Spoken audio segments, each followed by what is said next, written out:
Yeah, the Weege show here, giving you the access no one else can give you.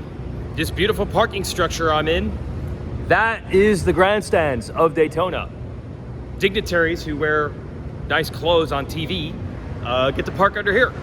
Somehow I've got to work my way back from here, back into the pits, backwards of what 40 or 50 some thousand people are trying to do. Side note, this is 4 races in a row that have had the largest crowds for Supercross they've ever had at those respective venues, Detroit and Glendale and Arlington, and now even Daytona. They actually knew by last night that they were gonna have more fans than they've ever had at Daytona before.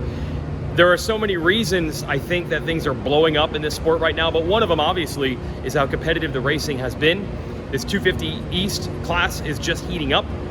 But I do want to say that I don't really necessarily need to work my way against that crowd to get in the pits, because there isn't as much to hear or say from the riders, because these were statement level wins. 250 East, we have not talked enough about Tom Vialle. I think it was an unknown. Could he get much better in year 2 in Supercross? It's probably dumb to think that he wasn't going to. Didn't see much of him because of the first turn crash at Detroit. Didn't see much of him early last week at Arlington. He crashed in qualifying. I didn't even know if he was going to go to the gate in his heat. He was a quiet 5th in the heat race, nowhere early in the main, and all of a sudden he pulls out a podium. First time ever for him in Supercross, and now he wins Daytona. Oh, do we have something here with Tom Vialle? Now there's a small caveat. Remember, Vialle went 1-1 at Southwick last year, sand track, MXGP guy. He's great there. This is obviously the most MXGP-like Supercross track. He even mentioned it reminded him of Valkenswaard a little bit when he won his heat race tonight. The heck is this? Yeah, underneath the grandstands, things they don't need right now. Yeehaw, celebrating 75 years of Petty family racing and 75 years of NASCAR.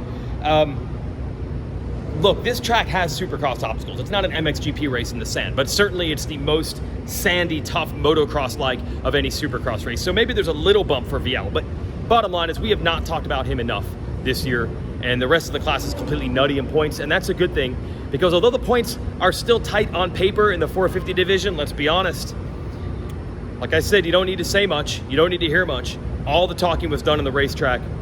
Jett Lawrence starts behind Eli Tomac and Chase Sexton, and he beats them. And what really is symbolic of all this, let me point this out. The results tonight, you had the same top 3 that were the top 3 in last year's championship for most of the year. That's Tomac, Sexton, and Webb. But they were 2nd, 3rd, and 4th, because there's a different rider in the class this year that wasn't there last year. And I know the internet is a place for arguing, and you might be saying this is too soon to be saying this about Jett.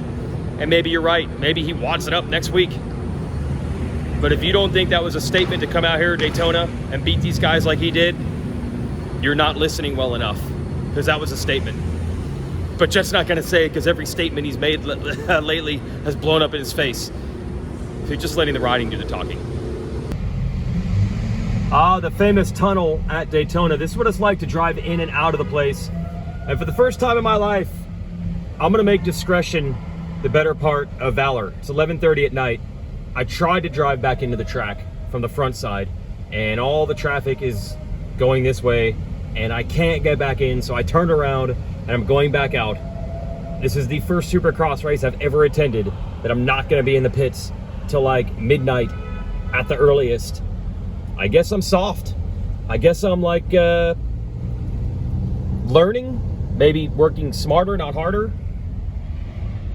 I'm working really smart now, because what you don't want to do is be holding a video camera as you drive past police as you leave the tunnel of this facility.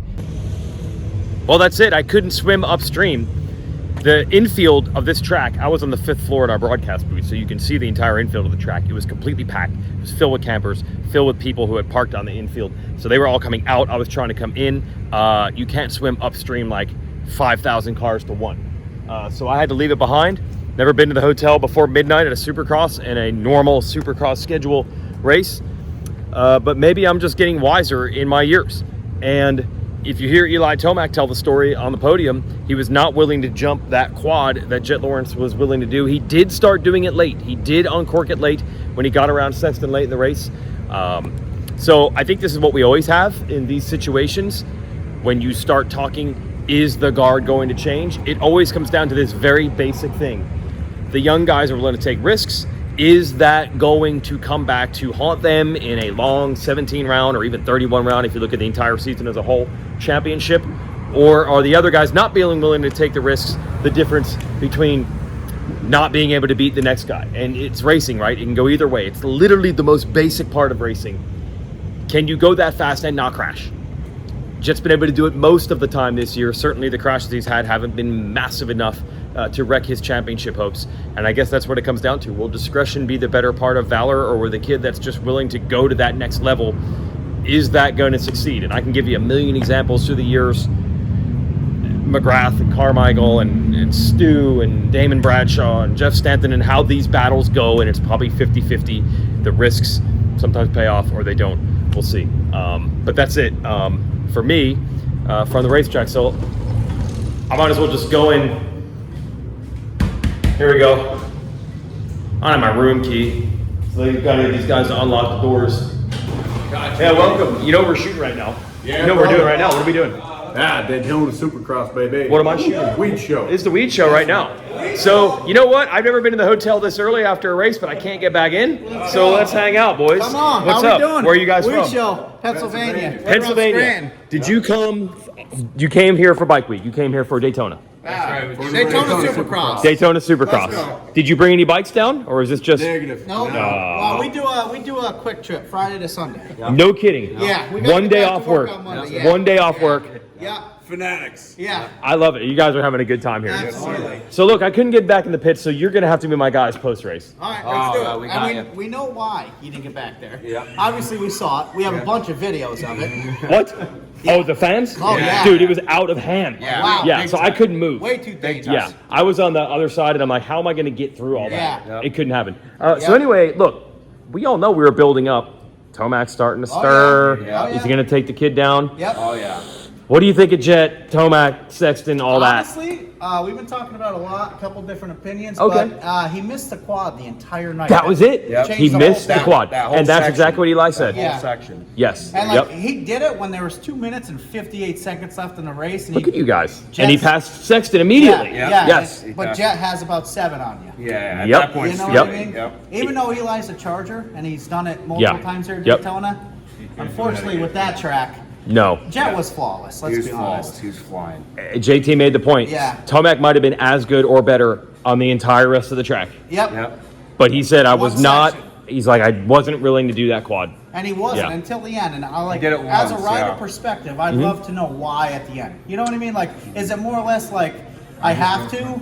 You know, like, okay, why not? I know, but the You race know? was already lost as far as Exactly. catching Jett So at it's that like, point. why do That's it true, there? Yeah, I don't Why know. do it there, Why you do know? it there? No, I don't know if he found a different line or whatever. Yeah. But I mean, that is Eli Tomac's direct words from the podium. I didn't Wow. jump the quad, and it cost me. So you guys are good. Come Nice. on. Nice. How about it? We didn't even watch the podium. Yeah, that's seriously your own information. No, yeah. Just a couple of Coors Lights and Miller Lights, and that's all you guys need. We figured it out. All right, Race Tech, thanks for backing our show. I'm going to hang out. Can we hang out a little bit? Yeah. Can we hang out? All right, Race Tech, get your gold valves at racetech.com. And this is what I guess happens when you don't hang out of the pits till 1 in the Let's morning. go. It's a lot more fun here.